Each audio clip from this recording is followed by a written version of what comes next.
Public power Kannada YouTube ಚಾನಲ್ಗೆ ಒಮ್ಮೆ subscribe ಮಾಡಿ, ಬೆಲ್ ಐಕನ್ ಪ್ರೆಸ್ ಮಾಡಿ. ಹೊಸ ವಿಡಿಯೋಗಳನ್ನ ನೋಡ್ತಾ ಇರಿ, ಶೇರ್ ಮಾಡಿ, ಲೈಕ್ ಮಾಡಿ. ಬೆಂಗಳೂರು ಬಸವಧರ್ಮ ಚಾರಿಟಬಲ್ ಟ್ರಸ್ಟ್ ಅಧ್ಯಕ್ಷರಾದಂಥ ಬಸವಪ್ರಿಯ ನಾಗರಾಜು ಹಾಗೂ ಗೌರವಾಧ್ಯಕ್ಷ ಚೆನ್ನ ಬಸವಯ್ಯ ಹಾಗೂ ಟ್ರಸ್ಟ್ನ ಪದಾಧಿಕಾರಿಗಳು, ಮುಖಂಡರು ಹಾಗೂ ಇನ್ನಿತರ ಮುಖಂಡರುಗಳ ಸಮ್ಮುಖದಲ್ಲಿ ಕಾರ್ಯಕ್ರಮ ನೆರವೇರಿತು. 26ನೇ ಮಹಾಮನೆ ಕಾರ್ಯಕ್ರಮ ನೆರವೇರಿತು. ಲಿಂಗೈಕ್ಯ ದಕ್ಷಿಣಾಮೂರ್ತಿಯವರ ಮನೆಯಲ್ಲಿ ನಡೆದಂತಹ ಈ ಕಾರ್ಯಕ್ರಮದಲ್ಲಿ ಶ್ರೀಮತಿ ಅಂಬಿಕಾ ಹಾಗೂ ಕುಟುಂಬ ವರ್ಗದವರು, ಮಕ್ಕಳು ಹಾಗೂ ಇತರ ಮುಖಂಡರುಗಳು ಹಾಜರಿದ್ದರು. ಗವಿಮಠ, ಕೇರ್ಪಟ್ಟ ತಾಲೂಕು ಕಾಪನಹಳ್ಳಿ ಗವಿಮಠದ ಶ್ರೀಗಳಾದಂತಹ ಸ್ವತಂತ್ರ ಶ್ರೀ ಚನ್ನವೀರ ಮಹಾಸ್ವಾಮಿಗಳು ಈ ಸಂದರ್ಭದಲ್ಲಿ ಹಾಜರಿದ್ದು ಆಶೀರ್ವಚನ ನೀಡಿದರು. ಮತ್ತು ಈ ಸಂದರ್ಭದಲ್ಲಿ ಅನೇಕ ಮುಖಂಡರುಗಳಿಗೆ ವಚನಗಳು, ಬಸವ ಧರ್ಮ, ಬಸವ ತತ್ವ, ಬಸವ ಪಾಲನೆ, ಬಸವ ತತ್ವದ ಪಾಲನೆ ಸೇರಿದಂತೆ ಅನೇಕ ವಿಚಾರಗಳ ಬಗ್ಗೆ ಈ ಸಂದರ್ಭದಲ್ಲಿ ಶ್ರೀಗಳು ಮನವರಿಕೆ ಮಾಡಿದರು. ಧರ್ಮ ಪಾಲನೆ, ಧರ್ಮ ರಕ್ಷಣೆ ಹೇಗೆ ಎಂಬುದರ ಬಗ್ಗೆ ಮನವರಿಕೆ ಮಾಡಿದರು. ಲಿಂಗ ಧರ್ಮ, ಲಿಂಗಾಯತರ ಧರ್ಮ ಸೇರಿದಂತೆ ಇನ್ನಿತರ ವಿಚಾರಗಳನ್ನು ಈ ಸಂದರ್ಭದಲ್ಲಿ ಮನವರಿಕೆ ಮಾಡಿದಂಥ ಶ್ರೀಗಳು ಈ ಸಂದರ್ಭದಲ್ಲಿ ಅವರ ಜೊತೆಗೂಡಿದಂತಹ ಚನ್ನಬಸವಯ್ಯನವರು, ಗೌರವಾಧ್ಯಕ್ಷರು ಹಾಗೂ ಬಸವಪ್ರಿಯ ನಾಗರಾಜ್ ಅವರು ಈ ಸಂದರ್ಭದಲ್ಲಿ ಎಲ್ಲರನ್ನು ಸ್ವಾಗತಿಸಿ ಕಾರ್ಯಕ್ರಮವನ್ನು ಆಯೋಜಿಸಿದ್ದರು. ಈ ಸಂದರ್ಭದಲ್ಲಿ ಅವರು ಸಹ ಮಾತನಾಡಿದರು.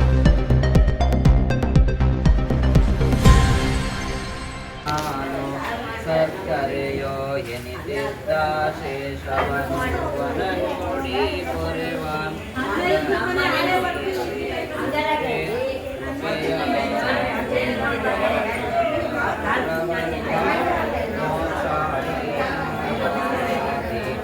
ಒಳಗಾಗಿ ಈ ಸ್ಥಿತಿಗೆ ಬಂದೇ ಕ್ಷಣದಿ ಗುರುವೇ ಕೃಪೆಯಾಗು ಹರನಿಂದಾಲಧಿಕ ಸದ್ಗುರುವೆಂಬುದನ್ನು ಕೇಳಿ ಗುರುವೇ ನಾ ನಿಮ್ಮ ಪದಯುಗವ ಬಣ್ಣಿಪೆನು ಶ್ರೀ ಗುರುವೇ ಕೃಪೆಯಾನಿ. ಬಸವಲಿಂಗವೆಂಬೈದಕ್ಷರಗಳು ರಸನೆಯೊಳಿರಬೇಕು, ಶಶಿಕಾಂತದೊಳಿಹರಸದ ಪರಿಯೊಳಿ ವಸುಧೆಯೊಳಿರಬೇಕು. ತನ್ನವನ್ನವಂತೆರಡರಿಯದ ಶಿವ ಶರಣರಲ್ಲಿ ಸ್ನೇಹಿ, ಚನ್ನವೀರ ಮಹೇಶ ನಿರಂಜನ ಜಂಗಮದಾಸೋಹಿ. ಬಸವಲಿಂಗವೆಂಬೈದಕ್ಷರಗಳು ರಸನೆಯೊಳಿರಬೇಕು, ಶಶಿಕಾಂತದೊಳಿ ಹರಸದ ಪರಿಯೊಳಿ ವಸುಧೆಯೊಳಿರಬೇಕು. ಒಬ್ಬರ ಮನೆಯ ಘಾತವ ಮಾಡದವನೇ, ಒಬ್ಬರ ಮನೆಯ ನೋಯಿಸದವನೇ, ಒಬ್ಬರ ಮನವ ನೋಯಿಸದವನೇ, ಒಬ್ಬರ ಮನೆಯ ಘಾತವ ಮಾಡದವನೇ ಪರಮ ಪಾವನ ನೋಡ ಅಂತ ಹೇಳ್ತಾರೆ. ಅಂದ್ರೆ ಯಾರ ಮನಸ್ಸನ್ನು ನೋಯಿಸದೆ, ಯಾರ ಮನೆಯನ್ನು ಹಾಳು ಮಾಡದೆ ಕುಂತಲ್ಲೇ ಭಗವಂತ ಅಂದ್ರೂ ಸಹ ಆ ಭಗವಂತನ ಅನುಗ್ರಹ ನಮ್ಗೆ ಇರುತ್ತೆ ಅಂತ ಹೇಳ್ತಾರೆ. ಹಂಗಾಗಿ ನೋಡಿ, ಪೂಜೆ ಅಂತ ನೀವೆಲ್ಲೆಲ್ಲೋ ಸುತ್ತಕೊಂಡು ಹೋಗ್ತೀರಿ. ದೇಶದಲ್ಲಿ ಎಷ್ಟು ದೇವಸ್ಥಾನಗಳವೆ ಎಲ್ಲ ದೇವಸ್ಥಾನ ಸುತ್ತೀರಿ, ಆದ್ರೆ ಇಷ್ಟಲಿಂಗವನ್ನ ಗೂಟಕ್ಕೆ ನೇತಾಕಿರ್ತೀರಿ. ಇದೆಷ್ಟರ ಮಟ್ಟಿಗೆ ಸರಿ ಅಲ್ವಾ? ಇಷ್ಟಲಿಂಗ ಯಾಕಂದ್ರೆ ಒಂದು ಆಕಾರವಾಗಿ ಭಗವಂತನನ್ನ ಒಂದು ಸ್ವರೂಪವಾಗಿ ನಾವು ನೋಡ್ಲಿಕ್ಕೆ ಸಾಧ್ಯನೇ ಇಲ್ಲ. ದೇವ್ರು ಹಿಂಗೆ ಇದ್ದಾನೆ ಅಂತ ನೋಡ್ಲಿಕ್ಕೆ ಸಾಧ್ಯನೇ ಇಲ್ಲ. ಆದ್ರೆ ಇಷ್ಟಲಿಂಗದ ಮುಖಾಂತರ ಯಾಕೆ ಎಲ್ಲಾ ಭಗವಾನ್ ದೇವತೆಗಳನ್ನ 336 ಕೋಟಿ ದೇವತೆಗಳನ್ನ ಒಂದು ಇಷ್ಟಲಿಂಗದ ಮುಖಾಂತರ.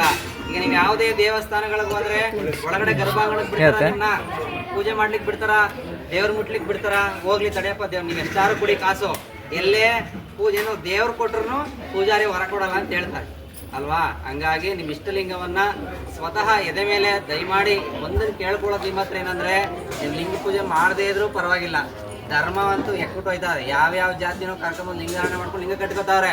ಆದ್ರೆ ನಮ್ಮವರು ಏನ್ ಮಾಡ್ತಾ ಇದ್ರಿ, ಎಲ್ಲ ತೆಗೆದು ಊಟಕ್ಕೆ ಜ್ಞಾತಾಗ್ತಾ ಇದ್ರಿ.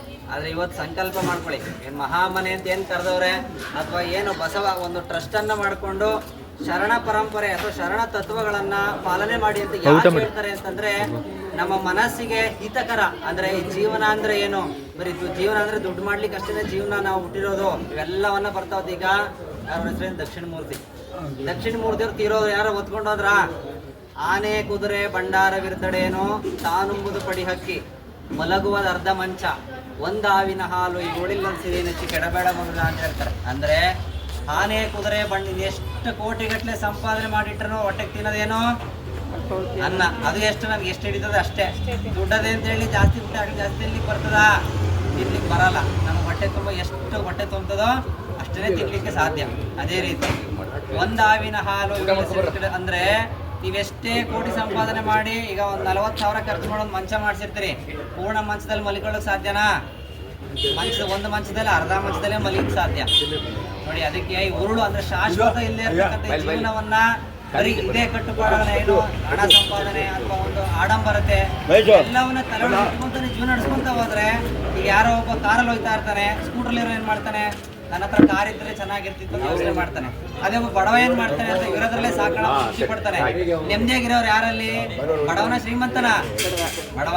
ಸರಳವಾಗಿ ಬಡವ ಅನ್ನೋದಕ್ಕಿಂತ ಯಾರಲ್ಲಿ ಸರಳತೆ ಇರ್ತದೋ, ನಮ್ಮ ಜೀವನದಲ್ಲಿ ಸರಳತೆಯನ್ನ ವ್ಯಕ್ತಿತ್ವವನ್ನು ಅಳವಡಿಸ್ಕೊಳ್ತೀವೋ ನಮ್ಮ ಜೀವನ ಯಾವಾಗಲೂ ಸುಖಮಯವಾಗಿರ್ತದೆ. ಮನುಷ್ಯನಿಗೆ ದುಡ್ಡು ಕೊಟ್ಟರು ಸಿಗದೆ ಇರ್ತಕ್ಕಂಥ 2 ವಸ್ತುಗಳು ಯಾವ್ದು ಗೊತ್ತಾದೋ? ಒಂದು ನೆಮ್ಮದಿ, ಇನ್ನೊಂದು ಆರೋಗ್ಯ. ನೀವೆಷ್ಟು ದುಡ್ಡು ಕೊಟ್ಟರು ಸಿಗ್ಲಿಕ್ಕಿಲ್ಲ ಅದು ಒಂದ್ಸಲ ಹೋದ್ರೆ ಅಲ್ವಾ? ನೀವೆಷ್ಟು ಕೋಟಿ ಸಂಪಾದನೆ ಮಾಡಿದ್ರು ನೆಮ್ಮದಿ ತರಲಿಕ್ಕೆ ಗೊತ್ತದ? ನೆಮ್ಮದಿಯನ್ನ ನಾವು ಕಂಡುಕೋಬೇಕು. ದುಡ್ಡಿದ್ ಮಾತ್ರಕ್ಕೆ ನೆಮ್ಮದಿ ಬರಲ್ಲ. ಭಗವಂತ ಏನ್ ಮಾಡೋನು ಇವಾಗ ಅಂದ್ರೆ ದುಡ್ಡು ಕೊಟ್ಟ ಜೊತೆಗೆ ಕಾಯಿಲೆ ಕೊಟ್ಟು ಕಳಿಸ್ತಾನೆ. ಕಾಯಿಲೆ ಕೊಡ್ಲಿಲ್ಲ ಅಂದ್ರೆ ಏನ್ ಮಾಡ್ತಾನೆ? ದೇವ್ರನ್ನ ಮರ್ಕೊಡ್ತಾನಲ್ಲ ಅವನು. ಅದಕ್ಕೆ ಏನ್ ಮಾಡ್ತಾನೆ? ದುಡ್ಡು ಜೊತೆ ಕಾಯಿಲೆನ ಕೊಡ್ತಾನೆ. ಬಡವರು ಕೊಡ್ತಾನೆ ಕಾಯಿಲೆನ. ಈಗ ರೋಡ್ ಕೆಲಸ ಎಲ್ಲ ಮಾಡ್ತಾರೆ. ನನಗೆ ನಾನು ಒಂದ್ಸತ ಯಾವ ಕಾರ್ಯಕ್ರಮ ಪೂಜೆ ಹೋಗಿದ್ದೆ. ಪೂಜೆ ಮುಗಿಸ್ಕೊಂಡ್ ಬರ್ತಾರೆ, ರೋಡ್ ಸೈಡ್ ಒಂದು ಅಮ್ಮ ಕೆಲಸ ಮಾಡ್ತಿತ್ತು.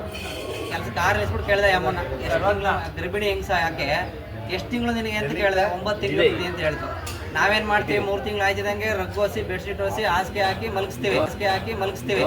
ಬೆಡ್ ರೆಸ್ಟ್ ಅಂತೇಳಿ. ಆ ಅಮ್ಮ 9 ತಿಂಗಳು ವಯಸ್ಸು ಬುದ್ಧಿ ತಗೊಂಡು ಮೇಂಟಾಗಿ ಕೂತದೆ ಅಮ್ಮ. ಒಂದಿನ ಹಾಸ್ಪಿಟ್ಲಿಗೆ ಹೋಗಿಲ್ಲ, ಒಂದು ಸ್ಕ್ಯಾನಿಂಗ್ ಮಾಡ್ತಿಲ್ಲ.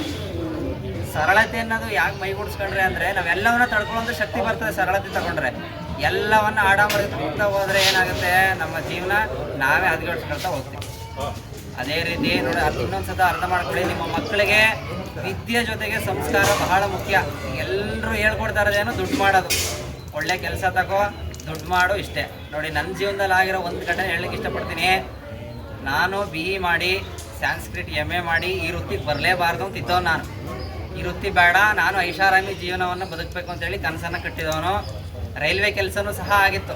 ರೈಲ್ವೆ ಕೆಲಸ ಆಗಿ ಕೆಲಸದಲ್ಲಿತ್ತು, BE ಮಾಡಿ ಎಲ್ಲ ಮಾಡಿನು. ಕೊನೆಗೆ ಇದೇ ವೃತ್ತಿಗೆ ಯಾಕೆ ಕಳ್ಕೊಂಡು ಬಿಡ್ತು ಅಂತಂದರೆ, ಸರಳತೆ ಅನ್ನೋದು ನಾವು ಯಾವಾಗ ನಮ್ಮ ಮನದಟ್ಟಾಗುತ್ತೋ ಅವು ನಮ್ಮ ಸರಳತೆಗೆ ತಾನಾಗಿ ಹೇಳ್ಬೋದು. ಎಲ್ಲ ಕಾವಿಧರಿಸಿ ಎಲ್ಲ ಸವಾಳಾಗಿ ಅಂತ ಹೇಳ್ತಾ ಇಲ್ಲ. ಆದರೆ ಆದರ್ಶವಾದ ಜೀವನವನ್ನು ನಡೆಸಲಿಕ್ಕೆ ಒಂದಿಷ್ಟು ಏನೋ ಬೇಕಾಗ್ತದೆ. ಆ ಬೇಕಾದ ಎಲ್ಲಿ ಸಿಗ್ತದೆ? ಶರಣರ ತತ್ವಗಳಲ್ಲಿ. ಶರಣರ ಹಿಂದೆ ಬರೀತಿದ್ರು, ಶರಣ ತತ್ವಗಳನ್ನು ಅಳವಡಿಸ್ಕೊಳ್ಳಿಕ್ಕೆ ಯಾಕೆ ಬರೀತಿದ್ರು? ನಿಮ್ಮ ಮನಸ್ಸಿನ ಶಾಂತಿಗೋಸ್ಕರ. ಅದೇ ಶರಣರ ಮಹಾಮನೆ ಅಂತ ಏನರಪ್ಪ ಅಂತಂದರೆ, ನಮ್ಮಲ್ಲಿರ್ತಕ್ಕಂಥ ವಿಚಾರಗಳನ್ನು ಬೇರೆಯವರಿಗೆ ಮನಸ್ಸು ಮುಟ್ಟುವ ರೀತಿ ಹೇಳ್ತಕ್ಕಂಥದ್ದೇ ಒಂದು ಶರಣರ ಪರಂಪರೆಯಲ್ಲಿ ತತ್ವವನ್ನು ಪಾಲಿಸ್ಕೊಂಡು ಬಂದಿರೋದು. ಅದೇ ರೀತಿ ಮತ್ತೊಮ್ಮೆ ನಿಮ್ಮ ಮಕ್ಕಳಿಗೆ ಸಂಸ್ಕಾರ, ಮುಖ್ಯವಾಗಿ ಮಕ್ಕಳಿಗೆ ಏನು ಬೇಕು ಅಂದರೆ ಸಂಸ್ಕಾರ. ನೀವೆಲ್ಲ ಅಜ್ಜಿದಿರಿದ್ದೀರಿ, ನೀವು ಮಕ್ಳುಗಳನ್ನ ಸಾಕಬೇಕಾದ್ರೆ ನಿಮ್ಮ ತಾತ ಅಥವಾ ನಿಮ್ಮ ತಂದೆ ತಾಯಿರು ತಗೊಂಡೋಗಿ ನೀವೆಲ್ಲರೂ ಆಶ್ರಮಕ್ಕೆ ಬಿಡ್ತಿದ್ದೀರಾ? ನೀವು ಅಜ್ಜಿದಿರಿದ್ದೀರಿ, ನಿಮ್ಮ ತಂದೆ ತಾಯಿ ಆಶ್ರಮಕ್ಕೆ ಬಿಟ್ಟಿದ್ದೀರಾ? ಆದರೆ ಈಗಲೂ ಅವ್ರು ಏನು ಮಾಡ್ತಾವ್ರೆ? ದುಡ್ಡು ಬತ್ತದೆ ಸಾಕು ಅಂಥದ್ದು ಇದೆಲ್ಲ ತೊಗೊಂಡೋಗಿ ಆಶ್ರಮಕ್ಕೆ ಬಿಡ್ತೀರಿ.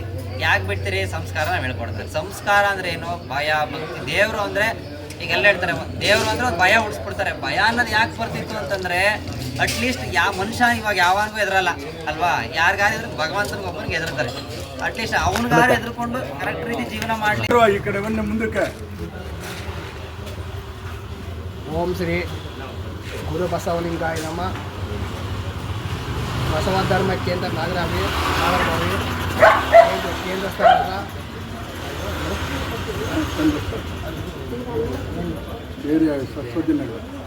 ಸರಸ್ವತಿ ನಗರ ಮೂಡುಪಾಳ್ಯದಲ್ಲಿ ಒಂದು 26ನೇ ಮಹಾಮನೆ ಕಾರ್ಯಕ್ರಮ ಹಾಗೂ ದಕ್ಷಿಣಮೂರ್ತಿ ಲಿಂಗೈಕ್ಯ ಅವರ ಸ್ಮರಣೆ. ಅಂಬಿಕಾ ಅವರ ಮಕ್ಕಳಿಗೆ ಶುಭವಾಗಲಿ. ಶರಣಾರ್ಥಿ. ಬಸವ ಧರ್ಮ ಕೇಂದ್ರ ವತಿಯಿಂದ ನಾವು ಪ್ರತಿ ಎಲ್ಲ ಕಡೆ ರಾಜ್ಯದಲ್ಲಿ, ಮಂಡ್ಯ ಜಿಲ್ಲೆ, ಹಾಸನ ಜಿಲ್ಲೆ ಮತ್ತು ನಗರ ಗ್ರಾಮಾಂತರಲ್ಲೂ ಸಹ ನಾವು ಮಹಾಮನೆ ಕಾರ್ಯಕ್ರಮವನ್ನು ಆಯೋಜಿಸಿ ಮಾಡಲಾಗಿದೆ. ಮನುಷ್ಯನ ಬೇಕಾದ ಜ್ಞಾನ ಬೇಕು. ಜ್ಞಾನ ಇದ್ರೆ ಮಾತ್ರ ನಾವು ಬದುಕಬಹುದು. ಇಡೀ ವಿಶ್ವ ದೊಡ್ಡ ಧರ್ಮವಾಗಿದೆ. ವಿಶ್ವದಲ್ಲಿ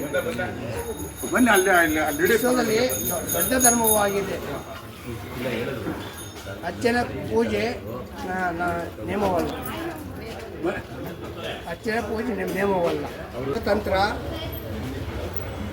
ಮಂತ್ರತಂತ್ರ ನೇಮ ಅಲ್ಲ, ಲೋಪಹಾರತಿ ನೇಮ. ಪರಶ್ರೀ ಪರದಾನ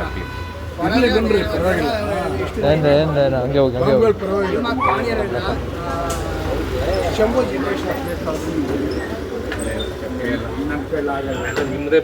ಹಾಗೂ ಈ ಮಹಾಮನೆಯಲ್ಲಿ ಅಧ್ಯಕ್ಷತೆಯನ್ನು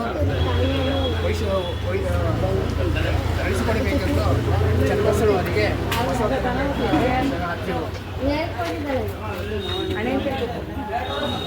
ಗವಿಮಠದ ಇತಿಹಾಸದ ಸೋನ್ಯ ಅಧಿಪತಿಯಾದ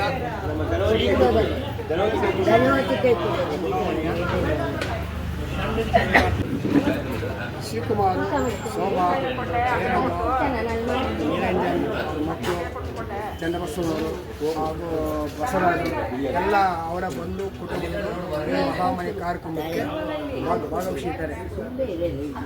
ಒಂದು ಕಡೆ ಹೇಳ್ತಾರೆ, ಗುರು ಅಂದರೆ ಏನು? ಗುರುವೇ ಶಿವನೇ. ಗುರು ಒಂದು ಮುಖ, ಲಿಂಗ ಒಂದು ಮುಖ, ಜಂಗಮ ಒಂದು ಮುಖ, ಮಾಧವ ಒಂದು ಮುಖ, ಪ್ರಸಾದ ಒಂದು ಮುಖ, ಇಂತಿ ಪಂಚಮುಖ, ಸದ್ಭಕ್ತರೇ ಸಾಕ್ಷಾತ್ ಪಶು ನೋಡು ಅಖಂಡೇಶ್ವರ. ಯಾರು ಕೊಳ್ಳಿಗೆ ಲಿಂಗ ಆಗಿದೆ ಅವನು ನಿಜವಾದ ಪರಿಶುಮೂರ್ತಿ. ಬಸವಣ್ಣವರು ಸಮಸ್ತ ಲಿಂಗೋತ್ಸವ ಸಂಸ್ಕಾರರು, ಸಂಘಾಪಕರು. ಆ ಧರ್ಮಾಂತರೇ ದೊಡ್ಡ ಇತಿಹಾಸ ಆಗಿದೆ. 12ನೇ ಶತಮಾನದಲ್ಲಿ ಮಹಾಮನೆ ಇತ್ತು. ಒಂದವರೇ ದಾಸೋಹ ಮಾಡ್ತಿದ್ರು. ಇವತ್ತು ಇಲ್ಲಿ ದಾಸ ಮಾಡಿದ್ದಾರೆ. ಮಕ್ಕಳಿಗೆಲ್ಲ ಒಂದು ಹಿತವಚನ ಕೊಡಿ, ಟಿ ವಿ ನೋಡ್ಕೋಬೇಡಿ, ಮನೆ ಕೊಡ್ಕೋಬೇಡಿ, ವಚನ ಕೊಡಿ. ಮಕ್ಕಳಿಗೆ ಜ್ಞಾನೋದಯ ಆಯಿತು, ಜ್ಞಾನೋದಯ ಆಯಿತು.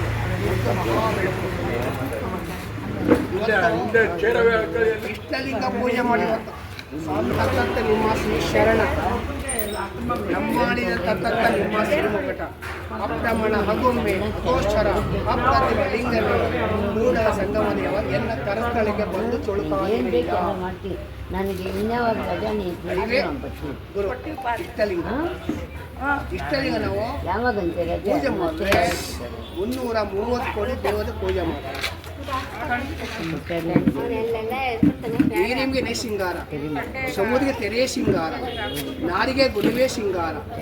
ಮೂಡಲ ಧ್ವನಿ ಹವಳ ಪಬ್ಲಿಕ್ ಪವರ್ ಕನ್ನಡ ಯೂಟ್ಯೂಬ್ ಚಾನಲ್ಗೆ ಒಮ್ಮೆ ಸಬ್ಸ್ಕ್ರೈಬ್ ಮಾಡಿ, ಬೆಲ್ ಐಕಾನ್ ಪ್ರೆಸ್ ಮಾಡಿ, ಹೊಸ ವಿಡಿಯೋಗಳನ್ನ ನೋಡ್ತಾ